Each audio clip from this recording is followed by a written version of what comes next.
오늘 하나님의 말씀은 베드로전서 1장 13절에서 25절까지 말씀입니다.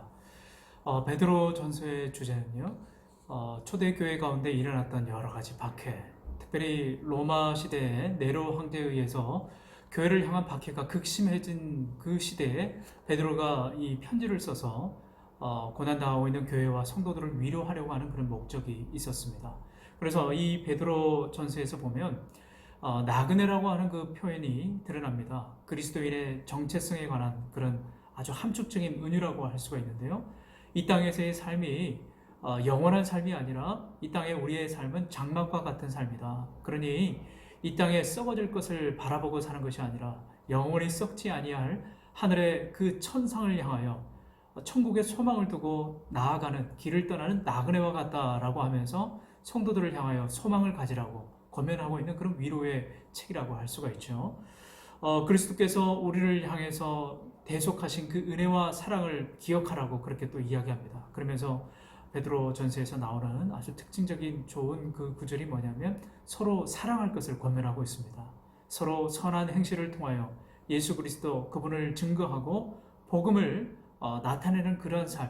우리는 거룩한 제사장, 왕 같은 제사장이요 나라요 너희는 그 하나님의 백성이라고 그렇게 이야기를 하면서 증거하고 있는 거죠. 자, 오늘 13절에 보니까 베드로가 이렇게 이야기를 합니다. 너희 마음의 허리를 동이고 근신하여 라고 이렇게 나와 있어요. 여러분, 허리를 동인다는 말은 무슨 말일까요?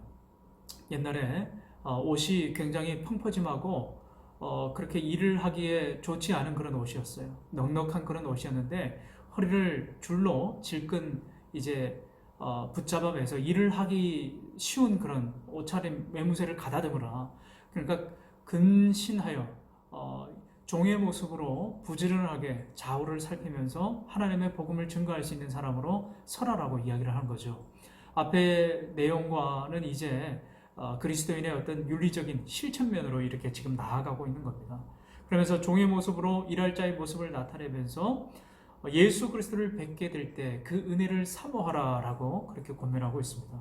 그리고 세상의 사욕을 따르지 말고 오늘 15절의 말씀에 오직 너희를 부르신 거룩한 이처럼 너희도 모든 행실에 거룩한 자가 되라.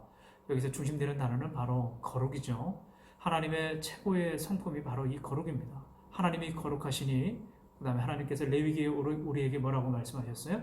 너희도 거룩하라. 하나님의 성품을 닮고 본받아서 하나님의 그 자녀된 사람들답게 세상에서 거룩한 삶으로의 그 촉구를 하고 있는 거죠. 그리고 17절 하반절에 보니까 너희가 나그네로 있을 때를 두려움으로 지내라. 왜 두려움으로 지내라고 이야기하고 있을까요? 주님께서 우리를 위해서 죽으신 것이 결코 가볍지 않다라고 하는 겁니다. 경건과 거룩한 행실로 엄중하게 이러한 삶을 지켜나가라고 지금 이야기하고 있는 거죠.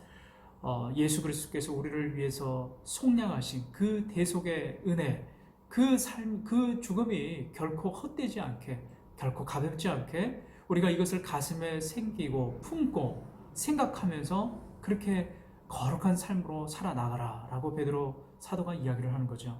그러면서 19절에 오직 흠없고 점없는 어린 양 같은 그리스도의 보배로운 피로 된 것이니라. 은과 금은 세상에 없어질 것입니다. 이 18절에 그 이야기를 했지요. 은과 금은 세상에 없어질 거예요. 헛된 것으로 예수 그리스도께서 우리를 위해서 흘리신 그 피, 우리를 대속할 수가 없습니다. 영원한 그 예수 그리스도의 십자가 피로 우리는 구원을 받게 되었는데 우리가 깨끗해지게 된 것은 은과 금이나 세상에 썩어질 것이 아니라 오직 흠없고 순전하신 예수 그리스도 그 보배 피로 됐다라고 하는 거죠. 그래서 우리는 하나님 앞에서 거룩한 성결한 자녀 백성이 된 것입니다. 여러분, 이것이 우리의 소망이 되고 이것이 우리의 기쁨이 되어야 되고 이것이 장래에 우리에게 보증이 된다라고 하는 거예요. 예수 그리스도께서 우리의 확실한 보증이 되신다. 그러므로 이 진리 안에서 이 하반절에 계속해서 나왔던 그 구절은요, 서로 사랑할 것을 권면하고 있어요. 그리고 복음, 즉 말씀 앞에 순종하는 하나님의 그 말씀 앞에 거룩한 삶을 따라가기를 결단하는 자들이 되어야 된다라고 이야기하는 거죠. 오늘 그 말씀의 모든 그 적용할 부분이 다 나와 있습니다. 우리 사랑하는 청년들이 아무리 힘들고 어려운 삶이라 하더라도 하나님의 말씀과 기도로 거룩한 삶으로 살아가시는 여러분들의 삶이 되길 바랍니다. 이러한 시기가 두려움과 근심으로 우리가 나를 지새우는 것이 아니라 오히려 장래의 소망 되시고 우리의 확실한 보증 되신 예수 그리스도 그분만을 붙잡으시는 우리 청년들이 되길 바랍니다.